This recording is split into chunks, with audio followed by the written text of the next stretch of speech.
ছাত্ৰ ছাত্ৰীসকল নৱম শ্ৰেণীৰ দ্বিতীয় অধ্যায় তাৰ মানে আমাৰ চাৰিওকাষৰ পদাৰ্থবোৰ বিশুদ্ধনে ইয়াৰ বিষয়ে আমি গোটেইখিনি কথা তন্নতন্নকৈ অধ্যয়ন কৰিলো ৬-৭টা মান ভিডিঅ' ইতিমধ্যে আমি প্ৰস্তুত কৰিছো গতিকে তাৰ পৰা আমি প্ৰায় গোটেইখিনি কথাই আমি তন্নতন্নকৈ একেবাৰে পৰিষ্কাৰকৈ আমি গোটেইখিনি অধ্যয়ন কৰিছো গতিকে আজি তাৰে মই প্ৰশ্ন উত্তৰখিনি কৈ দিবৰ কাৰণে চেষ্টা কৰিছো যাতে তোমালোকৰ প্ৰশ্নবোৰ কৰোঁতে সুবিধা হয় অনুশীলনী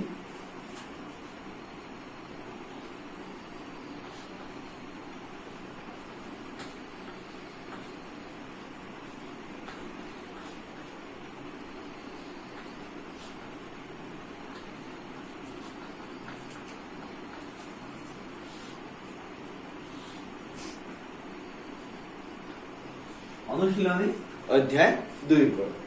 যে 1 নম্বৰ প্ৰশ্ন দিয়া আছে তলৰ পদাৰ্থবোৰ পৃথক কৰিবলৈ কি পৃথকীকৰণ পদ্ধতি প্ৰয়োগ কৰিবা তে কেইটামান পদাৰ্থ দিয়া আছে এই পদাৰ্থবোৰ পৃথক কৰিবলৈ কি পৃথকীকৰণৰ পদ্ধতি প্ৰয়োগ কৰিব লাগিব সেইখিনি খুদা হৈছে গতিকে 1 নম্বৰ দিয়া আছে নিমখ পানীৰ দ্ৰৱণৰ পৰা সোডিয়াম ক্লোৰাইড উলিয়াব লাগে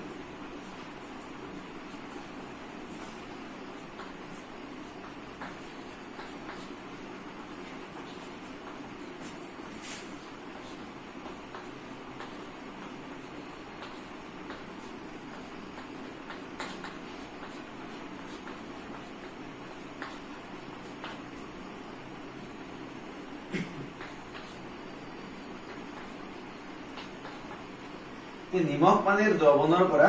সোডিয়াম ক্লোৰাইড উলিয়াবৰ কাৰণে কি কৰিব লাগিব ইয়াত বস্তু কি আছে নিমখ যোগ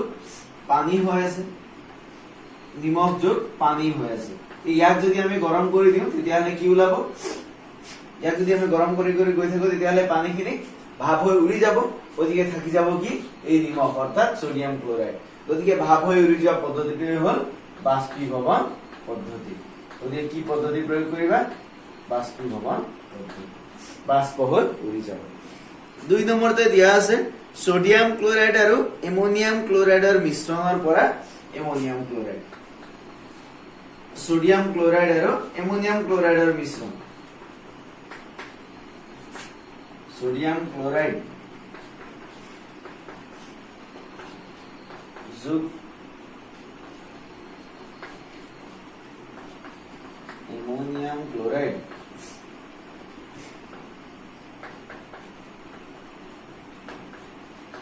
গতিকে আমি ঊৰ্ধ্বপাতন পদ্ধতিত অধ্যয়ন কৰিছিলো যে যাৰ উতলাংক কম হয় কি সহজতে উৰি যায় যাৰ উতলাংক কম কি সহজতে উতলি যায় আৰু লাহে লাহে কি উৰি যাব গতিকে ইয়াত আমাক কৈছে এমোনিয়াম ক্লোৰাইড পৃথক কৰিব লাগে আমাৰ লগত আছে সোডিয়াম ক্লোৰাইড যোগ এমোনিয়াম ক্লোৰাইড ইয়াৰ পৰা আমি এমোনিয়াম ক্লোৰাইড পৃথক কৰিব লাগে গতিকে আমি ঊৰ্ধ্বপাতন পদ্ধতিৰে কি কৰিম উতলাই দিম এই দুটা বস্তু কি প্ৰায় একে ধৰণৰ গতিকে ইয়াৰ পৰা আমি ভাবি ললে হ'ল দুইটা প্ৰায় একে ধৰণৰ গতিকে ইয়াৰ পৰা আমি এই ঊৰ্ধ্বপাতন পদ্ধতি প্ৰয়োগ কৰিলে এইটো উৰি যাব গতিকে এমোনিয়াম ক্লোৰাইড আমি উৰি যোৱাখিনি ধৰি ৰাখিব লাগিব 3 নম্বৰতে গাড়ীৰ ইঞ্জিন তেলৰ পৰা ধাতুৰ সৰু সৰু টুকুৰা এতিয়া গাড়ীৰ ইঞ্জিন তেল গাড়ীৰ ইঞ্জিনটো আছে তাৰ তেলৰ পৰা এই ধাতুৰ সৰু সৰু টুকুৰা এতিয়া ইয়াত কি হ'ব ইঞ্জিন তেল জুলীয়া আৰু ধাতুৰ টুকুৰাখিনি গোটা গতিকে এই পদ্ধতিত পৃথক কৰিবৰ কাৰণে আমি ফিল্টাৰ কৰিব লাগিব পৰিশ্ৰাৱণ পদ্ধতি ব্যৱহাৰ কৰিব লাগিব কাৰণ এতিয়া ফিল্টাৰ কৰি দিলেই কি হ'ব এই লিকুইডখিনি জুলীয়া পদাৰ্থখিনি তেলখিনি তলত পৰি যাব আৰু হেৰিখিনি ওপৰত থাকি যাব ধাতুখিনি ওপৰত থাকি যাব 4 নম্বৰতে দিয়া আছে ফুলৰ পাহিৰ নিষ্কাশিত তৰলৰ পৰা বিভিন্ন ৰঞ্জক পদাৰ্থবোৰ তে ফুলৰ পাহিৰ নিষ্কাশিত তৰল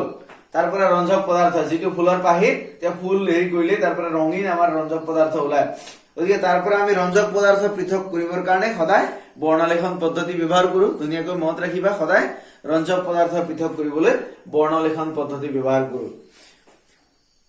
ই নম্বৰ 2 পৰা মাখন উপকেন্দ্ৰিক পদ্ধতি অপকেন্দ্ৰিক পদ্ধতি পাইছাই তোমালোকে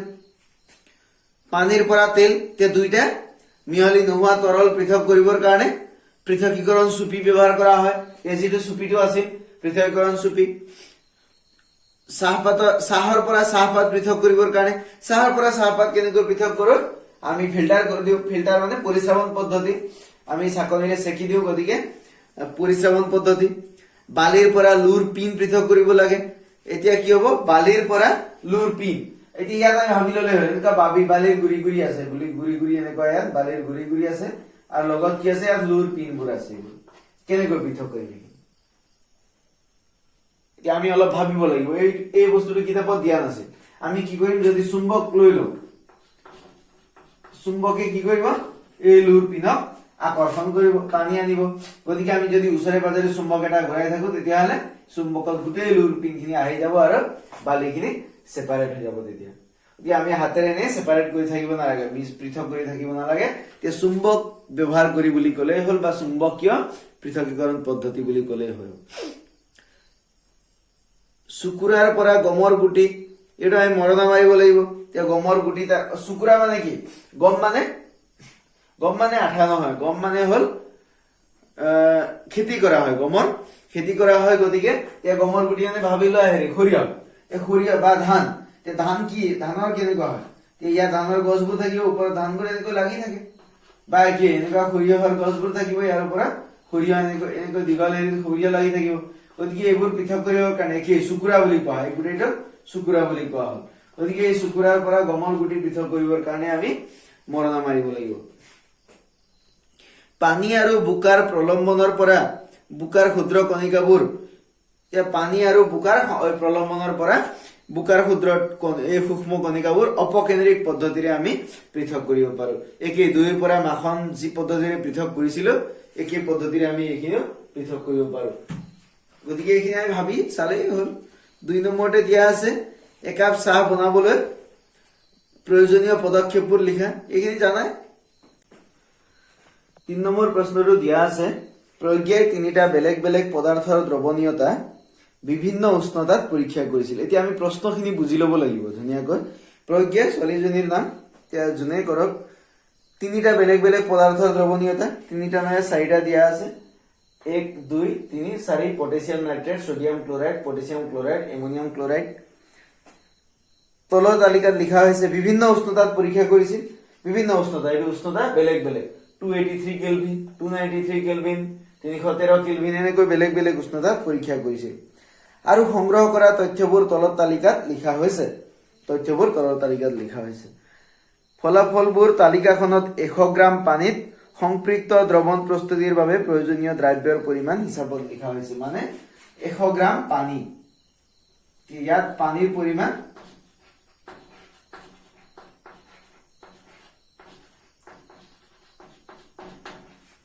পানীৰ পৰিমাণ কিমান 100 গ্ৰাম এই 100 গ্ৰাম পানীৰ পৰিমাণত কি হৈছে তে কিমান ভৰাব পাৰি 283 উষ্ণতাত পটাছিয়াম নাইট্ৰেট মানে 100 গ্ৰাম পানী ফিক্স আছে আমি কি কৰিলো 100 গ্ৰাম পানী ফিক্স কৰি থৈ দিলো ইয়াত আমি কি কৰিম এতিয়া 283 কেলভিন উষ্ণতাত কি কৰিলো পটাছিয়াম নাইট্ৰেট দিলো গতিকে ইয়াৰ দ্ৰৱণীয়তা কিমান হ'ব মানে সৰ্বোচ্চ কিমান আমি ভৰাব পাৰিম 21 গ্ৰাম আমি পটাছিয়াম নাইট্ৰেট ভৰাব পাৰিম 100 গ্ৰাম পানীত কিমান ভৰাব পাৰিম 21 গ্ৰাম পটাছিয়াম নাইট্ৰেট ভৰাব পাৰিম এতিয়া যদি উষ্ণতা বঢ়াই দিওঁ 283 পৰা 293 কৰিলো তেতিয়াহলে আমি 32 গ্ৰাম ভৰাব পাৰিম বলে আকৌ যদি উষ্ণতা বঢ়াই দিওঁ 62 গ্ৰাম ভৰাব পাৰিম বলে আকৌ উষ্ণতা বঢ়াই দিলো ইয়াত 106 গ্ৰাম ভৰাব পাৰিম বলে ইয়াত 167 গ্ৰাম ভৰাব পাৰিম বলে 333 কেলভিনত 106 353 কেলভিনত 167 গ্ৰাম আমি ভৰাব পাৰিম চোৱা এতিয়া 283 কেলভিন হলে আমি 100 গ্ৰাম পানীত 21 গ্ৰাম হে পটাছিয়াম নাইট্ৰেট ভৰাব পাৰো কিন্তু 353 কেলভিনত কি হৈ যাব 100 গ্ৰাম পানীত 166 গ্ৰাম আমি পটাছিয়াম নাইট্ৰেট ভৰাব পাৰিম এইটো হল দ্ৰৱণীয়তা এতিয়া দ্ৰৱণীয়তা কি হৈ গল উষ্ণতাৰ ওপৰত নিৰ্ভৰ কৰে কম উষ্ণতা হলে দ্ৰৱণীয়তা কম উষ্ণতা বাঢ়ি গলে দ্ৰৱণীয়তা লাহে লাহে বাঢ়ি গল উষ্ণতা বাঢ়ি গৈছে এইবিলাক এতিয়া সোডিয়াম ক্লোৰাইডৰ কি দিয়া আছে 283 কেলভিনত 36 গ্ৰাম 293 কেলভিনত 36 গ্ৰাম ইয়াৰ 313 কেলভিনত 36 গ্ৰাম বৰ বেছি নাবাঢ়ে ইয়াত তাৰ পিছত 37 এইটো কি হয় আকৌ ইমান সহজে নাবাঢ়ে বাঢ়ে অলপ অলপ বাঢ়িছে তাৰ মানে এইটো যে যদিও পইণ্ট দিয়া আছে ইয়াত পইণ্টবোৰ পইণ্টৰ পিছৰ সংখ্যাবোৰ অলপ অলপ বাঢ়িছে বাঢ়ি বাঢ়ি অলপ অলপকে বাঢ়িব বহুত কম যদি সোডিয়াম ক্লোৰাইড লওঁ তেতিয়াহ'লে এইটো বাঢ়ে অলপ 35 গ্ৰাম এইটো 35 গ্ৰাম দিয়া আছে এইটো 40 গ্ৰাম দিয়া আছে বাকি কেইটা 46 আৰু 54 দিয়া আছে এইটো বাঢ়িছে ইয়াৰ পৰা এটা বাঢ়ি গৈছে এই এমোনিয়াম ক্লোৰাইড এইটো বাঢ়ি গৈছে 24 37 41 55 68 গতিকে ইয়াত কি হৈছে এতিয়া 66 ইয়াত কি হৈছে এইটো বাঢ়ি গৈছে মানে কি হল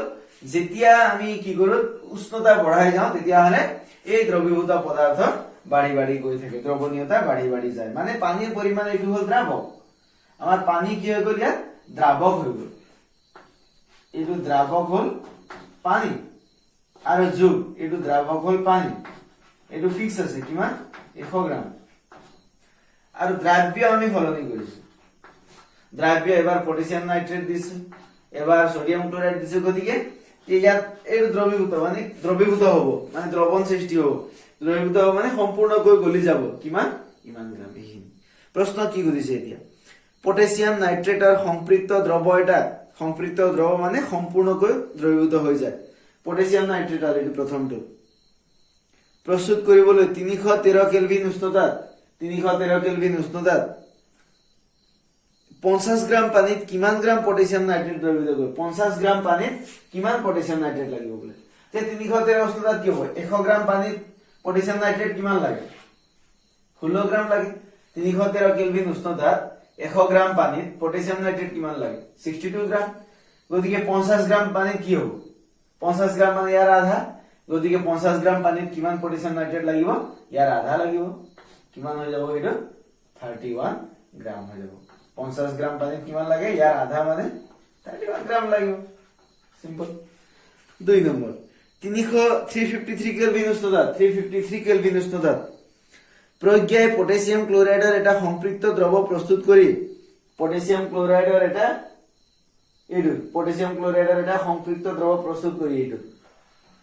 353 পটাছিয়াম ক্লোৰাইড মানে এইটো হল 54 গ্ৰাম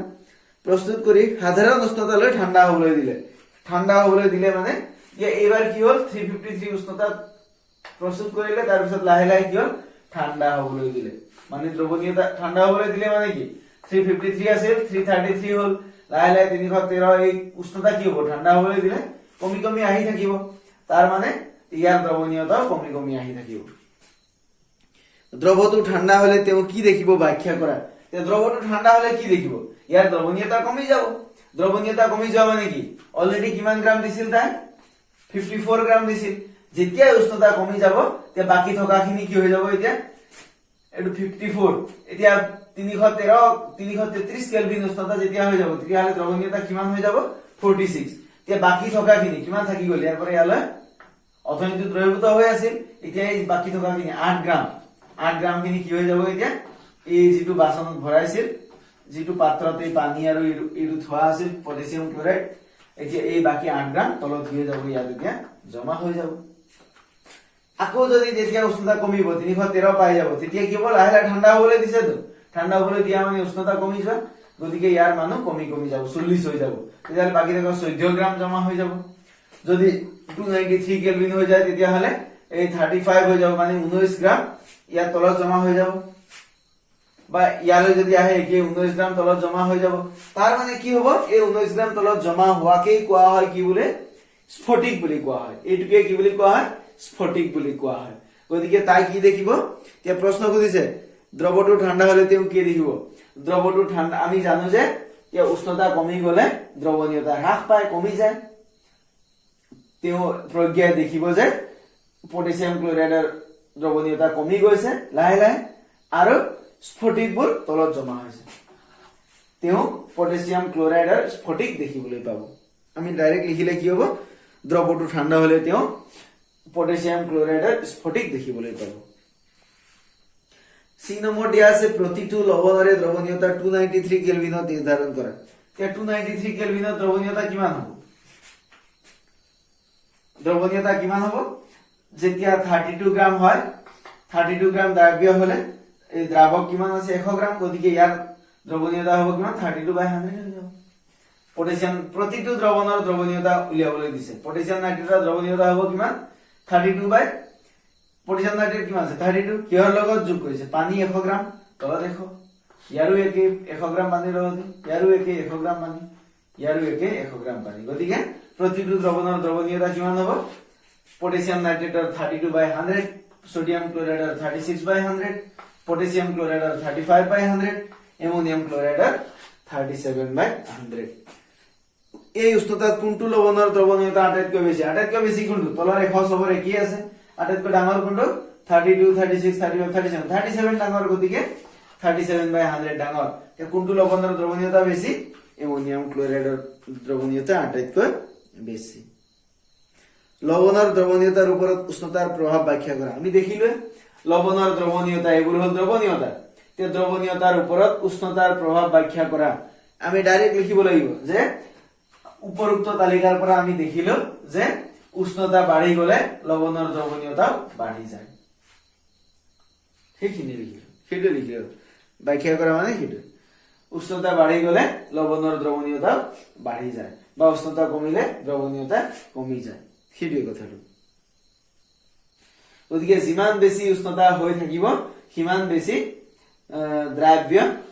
আমি দ্ৰৱীভূত গৈ থাকিব পাৰো, সেইটোৱে হৈ যাব।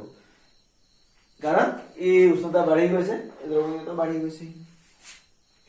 সেইটোৱে হ'ব এইটো কুৱেশ্যন নম্বৰ 3 উত্তৰসমূহ। তোমালোকে ধুনীয়াকৈ লিখি ল'বা ইয়াৰ আৰু বুজি ল'বা, এইটো বুজিবৰ কাৰণে দিয়া আছে, এই প্ৰশ্নটো বুজিবৰ কাৰণে দিয়া আছে।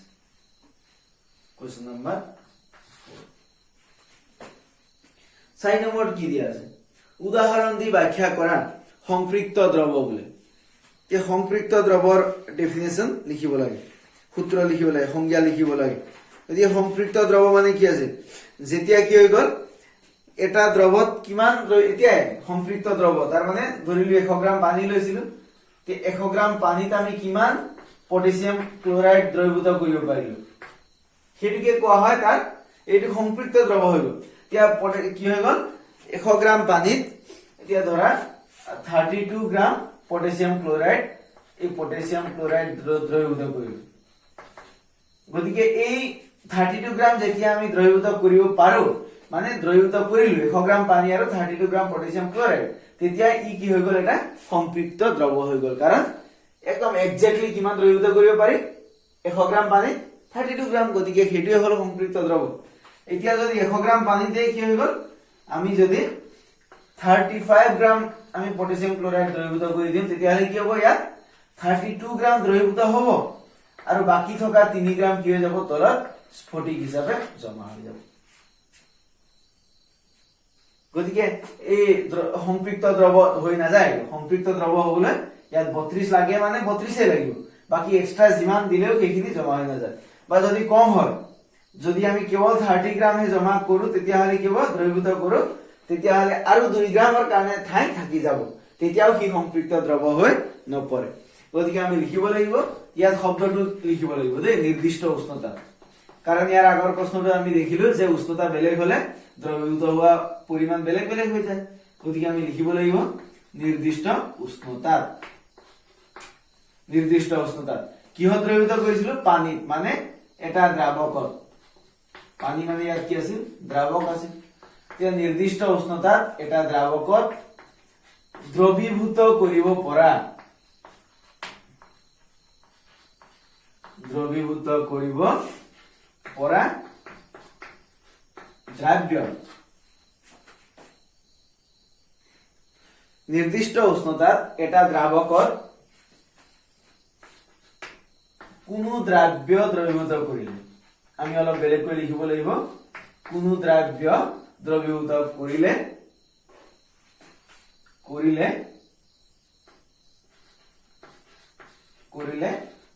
তাক সংপৃক্ত দ্ৰৱ বোলে, তাক সংপৃক্ত দ্ৰৱ বোলে। পাইছা বুজি চাগে? শব্দখিনিলৈ মন দিবা। এতিয়া কোনো উষ্ণতা, নিৰ্দিষ্ট উষ্ণতাত মানে উষ্ণতাটো ফিক্স থাকিবই লাগিব। এটা উষ্ণতাত সমান হব কিবা এটা নিৰ্দিষ্ট মান থাকে এটা দ্ৰাৱকত মানে পানীত কোনো দ্ৰব্য এটা দ্ৰব্য আমি চাৰিটা দ্ৰব্য বেলেগ দ্ৰৱীভূত কৰিছিলো দ্ৰৱীভূত কৰিলে তাক সম্পৃক্ত দ্ৰৱ বোলে কোনো দ্ৰব্য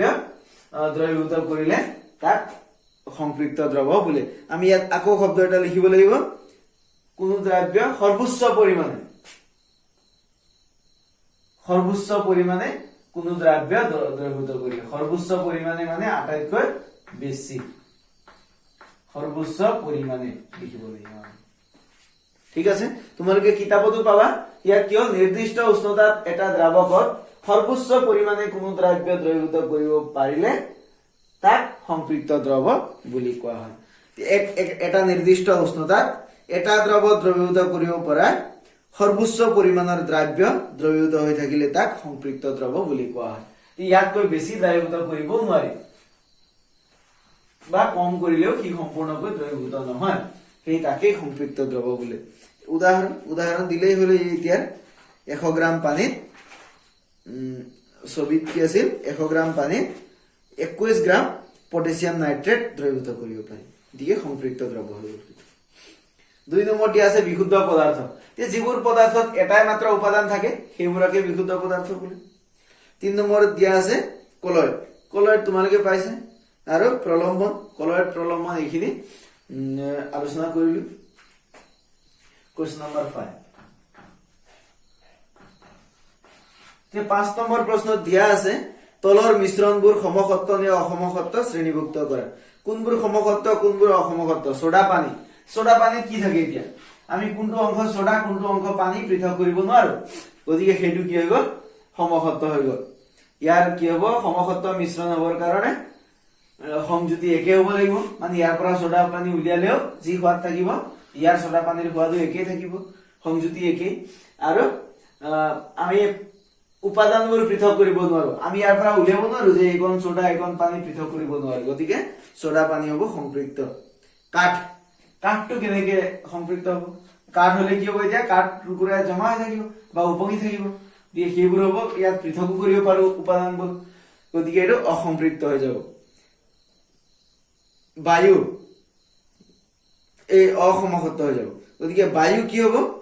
বায়ু সমসত্ব হ'ব কাৰণ এতিয়া বায়ুত আমি পৃথক কৰিব নোৱাৰো এতিয়া বায়ু ইয়াত আছে এনেকৈ বায়ুমণ্ডলত বায়ু আছে আমি ইয়াৰ পৰা এই অক্সিজেন আমি উলিয়াই ললো ইয়াত কাৰ্বন ডাই অক্সাইড আছে এইখিনি আমি উলিয়াই ললো মোৰ মন গল কেৱল অক্সিজেন হে লাগে এইটো মই লৈ লম বুলি ক'ব আমি নোৱাৰো অৰ্থাৎ সকলো অংশতে সংযুতি একেই আৰু উপাদানবোৰ স্পষ্ট নহয় এই ইয়াৰ অক্সিজেন আমি দেখি নাই পোৱা গতিকে এইটো হল সমসত্ব মিশ্ৰণ মাটি অসমসত্ব হ'ব কাৰণ আমি মাটি আমি পৃথক কৰিব পাৰো ভিনেগাৰ মানে এই আচাৰ সংৰক্ষণ কৰিবৰ কাৰণে ব্যৱহাৰ কৰা হয় আচাৰ বহু দিনৰ কাৰণে থাকিবৰ কাৰণে থবৰ কাৰণে ভিনেগাৰ দিয়া যায় গতিকে এইটো হ'বগে সমসত্ব হৈ যাব সেকিলোৱা চাহ সমসত্ব হ'ব কাৰণ তাত কোট চাহপাত লাগি গ'ল এতিয়া কোট পানী আৰু চাহপাত আমি পৃথক কৰিব নোৱাৰো নহয় চাহপাত মানে চাহৰ ৰংটো আৰু বা চেনি কোট পৰিল আমি সেইখিনি পৃথক কৰিব নোৱাৰো গতিকে সেইটো হ'ব সমসত্ব Question number 6 আমি বিজ্ঞানৰ প্ৰশ্নবোৰ অলপ ভাবি ল'ব লাগিব তেতিয়া আমি নিজে উত্তৰবোৰ কৰিব পাৰিম 6 নম্বৰ দিয়া আছে তোমাক দিয়া বৰণহীন তৰল এটা বিশুদ্ধ পানী বুলি কিদাৰে প্ৰমাণ কৰিবা কি দিয়া আছে বৰণহীন তৰল কোনো ৰং নাই তেনেকুৱা তৰল পদাৰ্থ এটা আছে ইয়াক আমি বিশুদ্ধ পানী বুলি আমি প্ৰমাণ কৰিব লাগিব এইটো কৰিবৰ কাৰণে আমি কি কৰিম সহজ উপায় গৰম কৰি দিলো গৰমহীন তৰলক আমি গৰম কৰিলো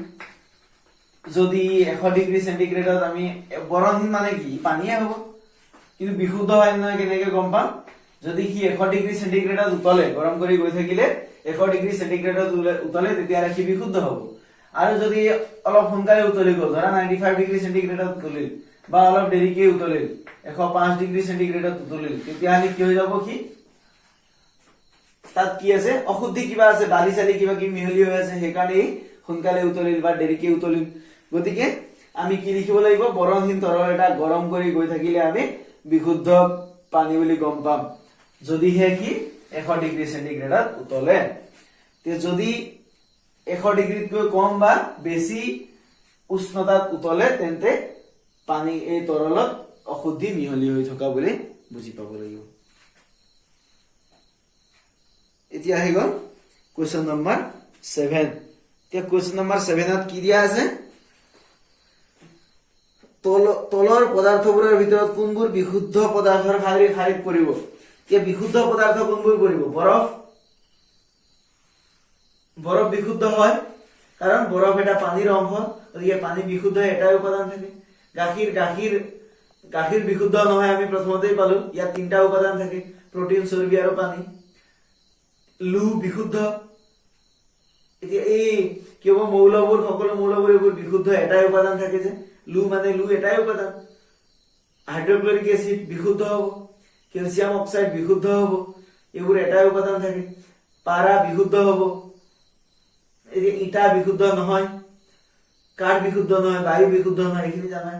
8 নম্বৰ, তলৰ মিশ্ৰণবোৰৰ মাজৰ পৰা দ্ৰৱণবোৰ বাছি উলিওৱা। দ্ৰৱণ মানে তাত 2টা বস্তু মিহলি হৈ থাকিব লাগিব, দ্ৰাব্য আৰু দ্ৰাৱক,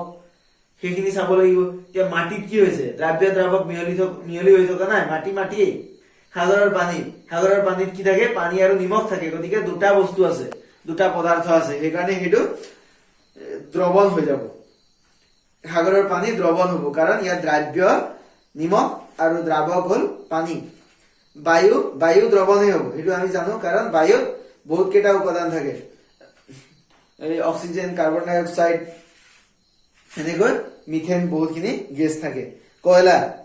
কয়লা হ'ব কি? কয়লা দ্ৰৱণ নহয়। সোডা পানী দ্ৰৱণ হ'ব,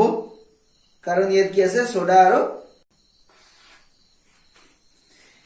এতিয়া আহিল কুৱেশ্যন নম্বৰ 9। তলৰ কোনটোৱে টিণ্ডেল প্ৰভাৱ দেখুৱায়? এইটো এটা ইম্পৰ্টেণ্ট কুৱেশ্যন, এইটো তোমালোকে মনত ৰাখিবা, মুখস্থ কৰিবা, প্ৰশ্ন পৰীক্ষাত আহেই। টিণ্ডেল প্ৰভাৱ দেখুওৱা 2টা পদাৰ্থৰ নাম লিখা, তেতিয়াহ'লে হ'ব গাখীৰ আৰু ষ্টাৰ্চৰ দ্ৰৱণ, এই 2টা হ'ব ইয়াৰ উত্তৰ। এতিয়া কোনবোৰে টিণ্ডেল প্ৰভাৱ দেখুৱায়? গাখীৰে দেখুৱায়, গাখীৰৰ মাজেদি টচ মাৰি দিলে এই কণিকাবোৰ আমি দেখি পাওঁ। তাৰমানে ষ্টাৰ্চৰ দ্ৰৱণ, এই 2টাই টিণ্ডেল প্ৰভাৱ দেখুৱায়। লৱণৰ দ্ৰৱ যদি মিক্স কৰি সি দ্ৰৱীভূত হৈ যায়, টিণ্ডেল নেদেখুৱায়। কপাৰ ছালফেটটো এটা নিমখৰ দৰেই যৌগ এটা, গতিকে ইও দ্ৰৱীভূত হৈ যায়, ই কোনো টিণ্ডেল নেদেখুৱায়। গতিকে টিণ্ডেল দেখুওৱা 2টা হ'ল গাখীৰ আৰু ষ্টাৰ্চৰ দ্ৰৱণ। 10 নম্বৰ আহিল, তলত দিয়াবিলাক মৌল, যৌগ আৰু মিশ্ৰণ হিচাপে শ্ৰেণীভুক্ত কৰা। এতিয়া এই পৰ্যাপিত তালিকা যদি তোমালোকে কিনিলা, তেতিয়াহ'লে সেইখন চালেই আমি গোটেই মৌল, যৌগ এইখিনিৰ পাৰ্থক্য গম পাম। তোমালোকে নেক্সট চেপ্টাৰটো পঢ়িলে বুজি পাবা। এটা পৰ্যাপিত তালিকা এখন তোমালোকে কিনি